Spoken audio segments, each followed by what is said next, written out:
Wigglesbottom Primary, The Toilet Ghost.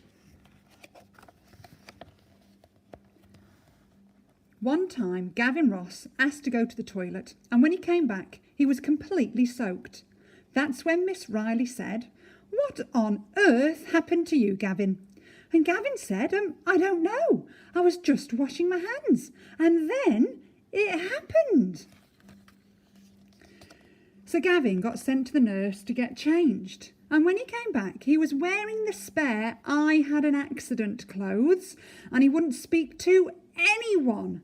We all thought the reason Gavin wouldn't speak to anyone was because the spare trousers were too short. But then Theo Burke put his hand up and asked if he could go to the toilet, and Gavin gasped.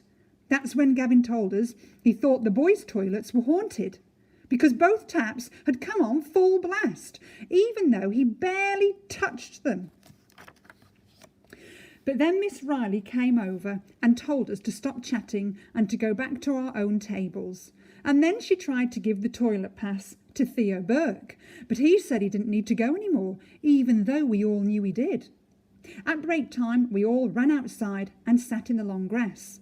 Sunita Ram said that we should all put our coats around Gavin's shoulders and take good care of him, because of the toilet ghost. So we did.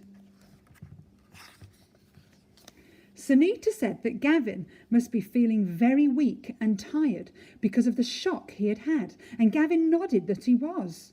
Then he pulled his knees up and started rocking a bit. So I took my Ribena out of my pocket and tried to give it to Gavin for energy. But then Susie Keys screamed, "No, don't drink it!"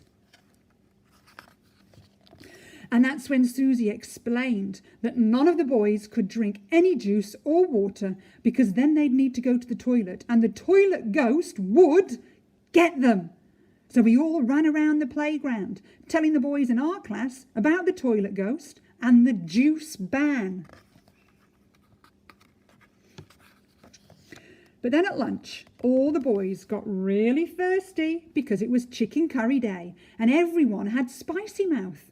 So Sunita Ram said that Gavin and the other boys should just sip a tiny bit of water each, and then she filled a glass and passed it round our table. Gavin Ross just took a tiny sip, and so did Jaden King. But when it was Irfan Baxter's turn, he gulped down the whole glass. Everyone was shocked. But then Irfan Baxter said that he couldn't help it, and that he was just too thirsty.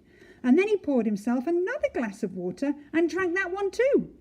Everyone was really worried about Irfan because we all knew he would need to go to the toilet soon and that the toilet ghost was going to get him. After lunch, Irfan Baxter couldn't even play football, which he always does. He just had to sit in the long grass and keep his legs crossed really tight and listen to Gavin Ross tell us all about the toilet ghost again.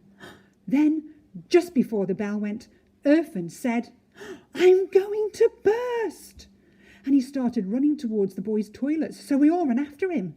When we got there, Irfan ran inside and Susie Keys told everyone to cross their fingers, so we did. But then there was a loud rattling sound from inside the toilet and everyone started screaming, "The toilet ghost!" And Irfan Baxter came running out and he looked like he was going to wee himself any second.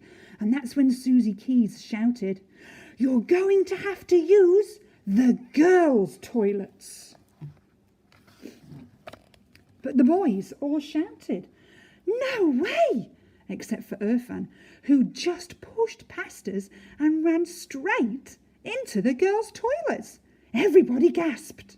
Then Theo Burke and some of the other boys started jumping around and saying they were all going to burst too. And then they all ran into the girls' toilets. And that's when the deputy head, Mr. Harris, turned up and he said, "What's all this screaming about?" So we told him that it was because of the toilet ghost that lived in the boys' toilets. And then we told him that all the boys were in the girls' toilets, and that made him really cross. Mr. Harris knocked on the door and told all the boys to come out right away.